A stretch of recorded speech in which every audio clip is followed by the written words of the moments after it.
దివ్యవాణి TV ప్రేక్షకులందరికీ శుభోదయం. యేసుక్రీస్తు పరిశుద్ధ నామంలో ప్రియులారా, మీ అందరికీ స్వాగతం, సుస్వాగతం.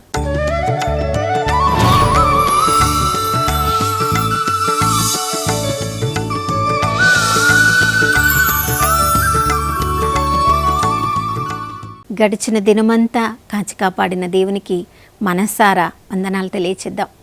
ఈ నూతన ఉదయంలో కూడా నూతన ప్రేమతో, నూతన కరుణతో మనందరినీ నింపిన ఆ దేవుడు నమ్మదగినవాడు, విశ్వసనీయుడు. ప్రియులారా, నిన్నటి దినమున మనతో ఉండి తన సొంత బిడ్డల్లాగా మనల్ని కాచిన దేవుడు ఈ ఉదయకాలంలో కూడా మనలో ఉన్నారు, మనతో ఉన్నారు, మన చుట్టూ ఉన్నారు.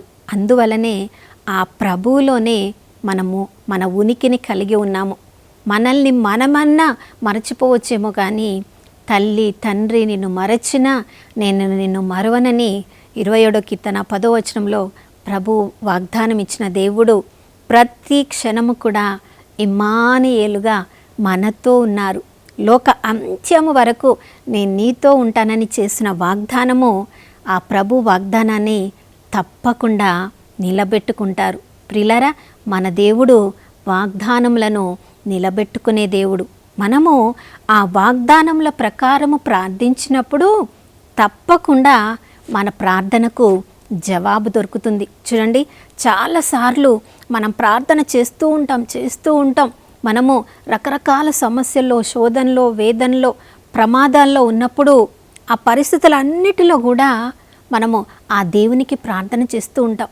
కొన్నిసార్లు ప్రార్థన చేస్తూ ఇక దేవుని చిత్తం కాదేమో, దేవుడు మనకు అనుగ్రహించడేమో, ఇంతకాలంగా ప్రార్థన చేస్తున్నాం కదా, ఏదీ జరగడం లేదు అని మనమే నిరీక్షణ కోల్పోయే పరిస్థితిని కూడా మనకి రావచ్చు. కానీ మనం చేసే ప్రార్థన నిజంగా దేవుని చిత్తమైతే ప్రియులారా, ప్రభు తన వాగ్దానాన్ని తప్పకుండా నిలబెట్టుకుంటాడు. కానీ మనం చేసే ప్రార్థన దేవుని చిత్తమేనా, అది మొట్టమొదట మనం గమనించుకోవాలి. యోహాను రాసిన మొదటి లేఖ 5వ అధ్యాయం 14వ వచనంలో ప్రభు చెప్తున్నారు, ఎవరెవరైతే దేవుని చిత్తం ప్రకారం ప్రార్థన చేస్తారో దేవుడు తప్పక వాళ్ళ ప్రార్థన ప్రకారము దయచేయను. కానీ మన ప్రార్థన దేవుని చిత్తానికి వ్యతిరేకంగా ఉండి మనం ఎన్ని సంవత్సరాలు ప్రార్థన చేసినా కూడా ప్రియులారా, ఆ ప్రార్థనకు దేవుడు జవాబు ఇవ్వరు. కాబట్టి ప్రార్థించడానికి ముందే మన ప్రార్థన దేవుని చిత్తమైనదా, అది మనము గమనించుకోవాలి. ప్రియులారా, చూడండి, బైబిల్ గ్రంథంలో ఎంతోమంది దైవజనులను చూసినప్పుడు వాళ్ళ ప్రార్థనకి జవాబు వెంటనే రాలేదు. అబ్రహాము జీవితాన్ని చూసినప్పుడు దేవుడు 75వ సంవత్సరంలో అతన్ని పిలిచాడు, 100వ సంవత్సరంలో అతని కుమారునిచ్చాడు. అందుకనే ఆయన నిరీక్షణ ఎంత గొప్ప నిరీక్షణ కలిగి ఉన్నాడో చూడండి.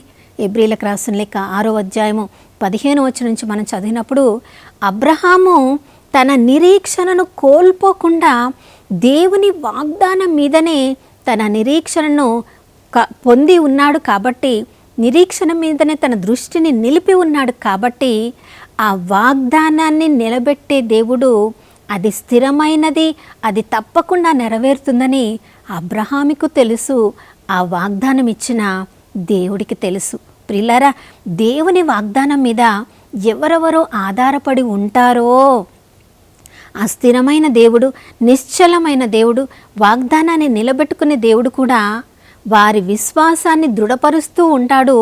వారి పక్షమున ఏ పక్షపాతము లేకుండా ఎవరెవరైతే తన వాగ్దానాలను నమ్ముతున్నారో, నిరీక్షణ కలిగి ఉన్నారో వారందరికీ కూడా తగిన సమయంలో తప్పకుండా దాన్ని నెరవేరుస్తారు. కాబట్టి మన విశ్వాస జీవితానికి విశ్వాసం కోల్పోకుండా ఉండాలంటే నిరీక్షణ చాలా ముఖ్యం.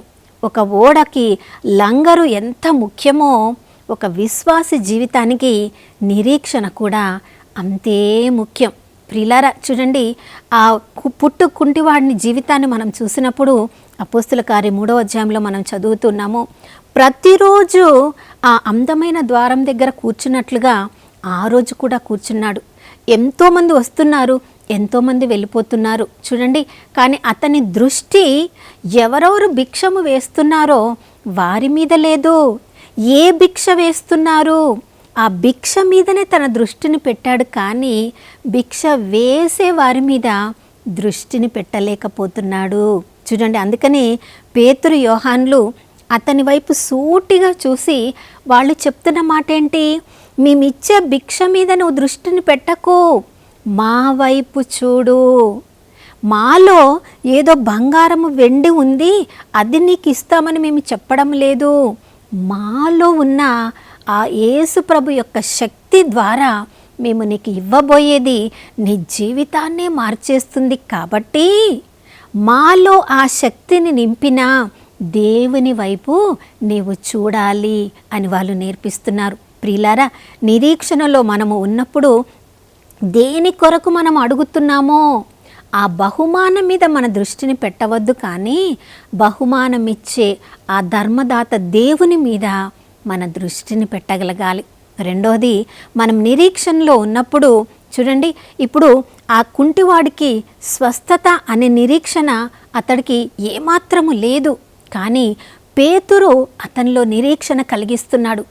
ఈ లోకానికి చెందినది ఏది కూడా నా దగ్గర లేదు, కానీ నీ జీవితాన్ని పూర్తిగా మార్చేదే ఆ యేసు ప్రభు శక్తి ద్వారా నేను నీకు ఇవ్వబోతున్నాను అన్నప్పుడు అది ఏంటో తెలియక ఆ కుంటివాడు పేతురు యోహాన్ల వైపు చూసినప్పుడు ఆశ, అతనిలో ఉన్న నిరీక్షణ ఇంకా బలపడుతూ ఉన్నప్పుడు, తను ఏమీ చేయలేని పరిస్థితిలో ఉన్నప్పుడు ప్రియులారా, పేతురు ఒక అడుగు ముందుకు వేసి అతని చేతులను పట్టుకొని పైకి లేపుతున్నాడు.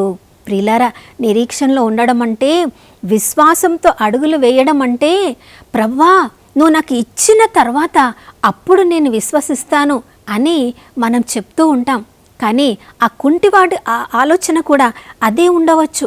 వీళ్ళు యేసు ప్రభు నామంలో నాకు ఏమి ఇవ్వబోతున్నారు, స్వస్థతను ఇస్తారని అతను ఏమాత్రము నమ్మలేదు. కాబట్టి అడుగు వేయడానికి అతడు సిద్ధపడలేదు. కానీ నిరీక్షణ యొక్క బహుమానం తెలిసిన పేతురు మాత్రము ఒక అడుగు ముందుకు వేసి అతని చేతులు పట్టుకొని పైకి లేపడానికి ప్రయత్నించినప్పుడు ఆ పేతురులోని అతని చేతుల్లోని స్వస్థత వరము ఆ కుంటివాని చేతుల ద్వారా అతనిలోనికి ప్రవహించినప్పుడు ఆ కాళ్లలో ఉన్న ఆ యొక్క బలహీనత అంతా కూడా తొలగిపోయి పేతురులోని స్వస్థత శక్తి యేసు ప్రభు నామములో కుంటివానిలోనికి ప్రవహించినప్పుడు అతడు లేచి నడవగలుగుతున్నాడు. ప్రియులారా, నువ్వు దేని కొరకు ప్రభుని అడుగుతూ ఉన్నావో, ప్రభువా నేను ఉద్యోగం నాకు రావాలి అనుకున్నప్పుడు ఆ ఉద్యోగానికి సంబంధించిన విధంగా నిన్ను నువ్వు సిద్ధపరచుకోవాలి. దానికి సంబంధించిన చదవడానికి ప్రయత్నించాలి. ఆ ఉద్యోగంలో నువ్వు ఉండినప్పుడు నిన్ను నువ్వు ఎలా చూసుకుంటావో అలా నిన్ను నువ్వు సిద్ధపరచుకోవాలి. ఏ పరీక్ష నువ్వు రాయాలని, పాస్ కావాలని నువ్వు ఆరాట పడుతున్నావో దాని కొరకు సమయాన్ని నువ్వు కేటాయించాలి. దాని కొరకు నువ్వు సిద్ధపడాలి, వెలను చెల్లించాలి. ప్రియులారా, కుంటివాన్ని లేచి నడవమని చెప్పడానికి, ధైర్యంతో చెప్పడానికి పేతురు వెలను చెల్లించాడు. తన విశ్వాసం అనే వెలను చెల్లించాడు. అతడు తప్పకుండా అతడు లేస్తాడని విశ్వసించాడు. కాబట్టి చేతులు పట్టుకొని పైకి లేపగలిగినాడు. అంటే పేతురులో ఉన్న విశ్వాసాన్ని చూసిన ఆ కుంటివాడు కూడా తన విశ్వాసాన్ని పెంచుకున్నాడు. నా చేయి పట్టుకొని లేపుతున్నాడంటే నేను నిలబడగలను, నేను నడవగలను. అతని విశ్వాసం కొద్ది కొద్దిగా పెరుగుతూ ఉంది. కాబట్టి నిరీక్షణలో కూడా దృఢత్వం వచ్చింది. కాబట్టి లేచి నిలబడడానికి అతడు కూడా ప్రయత్నించాడు. ఏమాత్రము కూడా జంకలేదు, ఏమాత్రం వద్దు వద్దు నేను నిలబడలేను, నేను కుంటివాణ్ణి, నీకు తెలుసు కదా అని చెప్పలేదు. ప్రియులారా, చూడండి, ఇవన్నీ జరగకముందు పేతురు అతడు లేచి నిలబడ్డము ముందుగానే ఆత్మీయ కనులతో చూశాడు. ఇతడు లేచి నిలబడినట్లయితే ఇతని జీవితం మారిపోతుంది. ఇతడు తనంతట తాను నిలబడగలడు, తన కోసం తను పని చేసుకోగలడు, ఎవరిని కూడా ఇంకా యాచించనక్కరలేదు. దేవుని మహిమ కొరకు యేసు ప్రభునకు సాక్షిగా జీవిస్తాడు. ఇవన్నీ కూడా నిరీక్షణలో భాగమైనట్లుగా పేతురు ఇవన్నీ కూడా ముందుగా చూశాడు. కాబట్టి అవన్నీ కూడా ఆ కుంటివాడు చూడ్డానికి తన మాటల ద్వారా అతని విశ్వాసాన్ని బలపరిచాడు. చూడండి, అతను పట్టుకొని లేపిన తర్వాత, ఒక్కసారి అతను నిలబడగలిగిన తర్వాత, ఇక ఆ కుంటివాడు నిలబడ్డము నడవడం మాత్రమే కాదు, పైకి కిందికి ఎగురుతూ ఎగురుతూ గంతులు వేస్తూ ఆ దేవాలయం అంతా కూడా తిరిగి ఉండవచ్చు, దేవాలయం చుట్టూ ప్రాంగణం అంతా తిరిగి ఉండవచ్చు. అక్కడ ఉన్న వాళ్ళందరూ కూడా యేసు ప్రభు నామంలో ఉన్న శక్తి ఎంత గొప్పదని ఆ దేవుణ్ణి వాళ్ళందరూ మహిమపరచి ఉండవచ్చు. ప్రియులారా, నిరీక్షణలో ఉన్న ఆ ఫలం యొక్క, ఆ వాగ్దానం యొక్క ఫలము అంత గొప్పగా ఉంటుంది. కాబట్టి మనందరి జీవితంలో కూడా ఏదో ఒక విషయంలో మనం ప్రార్థన చేస్తూ ఉన్నాం. ఆ ప్రార్థన చేస్తూ ఉన్నప్పుడు మొట్టమొదట మనం కనుక్కోవాల్సింది, మన ప్రార్థన దేవుని చిత్తంలో సిద్ధంగా ఉందా, దేవుని చిత్తానికి సరిపోయినట్లుగా ఉందా. రెండవది, ఆ ప్రార్థన తప్పకుండా నెరవేరుతుందని నిరీక్షణ కలిగి ఉన్నామా. నిరీక్షణ, ఆ వాగ్దాన ఫలాన్ని తప్పకుండా నేను చూస్తాను అని అబ్రహాము లాంటి నిరీక్షణను మనం కలిగి ఉన్నట్లయితే 25 సంవత్సరముల తర్వాతనైనా వాగ్దాన పుత్రుని పొందిన అబ్రహాములాగా మనము కూడా ఈ లోకంలో దేని కొరకు మనం ప్రార్థన చేస్తున్నామో అదన్నీ తప్పకుండా పొందగలం. నా ప్రియ సహోదర సహోదరి, ఈ ఉదయకాలంలో నీవు దేని కొరకు ప్రార్థన చేస్తున్నావు? నీ విశ్వాసము ప్రతిరోజు సన్నగిల్లిపోతుందా, లేదా నిరీక్షణలో ఇంకా దృఢపడుతుందా? ఎవరెవరు పేతురే వచ్చి నీ చేతులను పట్టుకొని పైకి లేవాలని అని అనుకుంటున్నావా? పేతురు ద్వారా, ప్రసంగాల ద్వారా, ఎంతోమంది దేవుని సేవకుల ద్వారా ప్రతిరోజు దేవుడు నీతో మాట్లాడుతున్నాడు. ఆ వాగ్దాన ఫలము బైబిల్ గ్రంథంలో ఎన్నో దేవుడు వాగ్దానాలను ఇచ్చినప్పుడు ఆ వాగ్దానాల మీద మన నిరీక్షణ మనం కలిగి ఉన్నట్లయితే వాగ్దానమును నెరవేర్చడంలో దేవుడు ఎప్పుడు కూడా ఆలస్యము చేయడు. దేవుడు పక్షపాతము చూపించడు. దేవుడు తప్పకుండా అనుగ్రహిస్తారని ఎవరెవరు విశ్వసిస్తున్నారో వారందరి జీవితంలో అది జరుగుతుంది. కాబట్టి ఈ ఉదయకాలంలో మనందరి నిరీక్షణ ఫలించాలని ప్రార్థించుకుందాం. నాతో కలిసి ప్రార్థించండి. పరిశుద్ధమైన దేవానికి స్తోత్రములు తండ్రి. అయ్యా, మా అందరి జీవితంలో ఎన్నో రకాల ఆటుపోటులు మా జీవితంలో మేము ఎదుర్కొంటూ ఉన్నప్పుడు ప్రభా, అయ్యా, ఈ సాగరం అనే జీవితంలో అయ్యా వాగ్దానం అనే పడవని మీద ఎక్కి మా జీవితాలను ముందుకు కొనసాగిస్తూ ఉన్నాం ప్రభా. అయ్యా, కొన్నిసార్లు అలలు చాలా బలంగా వస్తున్నప్పుడు మా విశ్వాసాన్ని మేము కోల్పోయే పరిస్థితులు కూడా ఎదురవుతున్నప్పుడు అయ్యా మమ్మల్ని నిరీక్షణలోనికి నడిపించండి. వాగ్దాన ఫలమును తప్పకుండా అనుగ్రహించే దేవుడవయ్యా. మొట్టమొదటిగా మా ప్రార్థన నీ చిత్తానికి సమానమైన సరి అయినదిగా ఉండునట్లు మా ప్రార్థనను మార్చండి. ఏ ప్రార్థన కూడా మేము స్వార్థముతో చేయకుండా ప్రభా, నీ మహిమ కొరకు, మా ప్రయోజనముల కొరకు, మా తోటి సంఘస్థుల ప్రయోజనముల కొరకు, నాయన మానవులందరి ప్రయోజనముల కొరకు మేము ప్రార్థన చేసినప్పుడు అది తప్పకుండా నెరవేర్చే దేవుడవు. కాబట్టి అటువంటి పరిస్థితులలో నిరీక్షణ కోల్పోకుండా ఉండడానికి ఈ ఉదయకాలంలో మమ్మల్ని అందరినీ కూడా సిద్ధపరచమని యేసయ్య పరిశుద్ధ నామంలో అడిగి వేడుకొని పొంది ఉన్నాము మా ప్రియ పరలోకపు తండ్రి, ఆమేన్.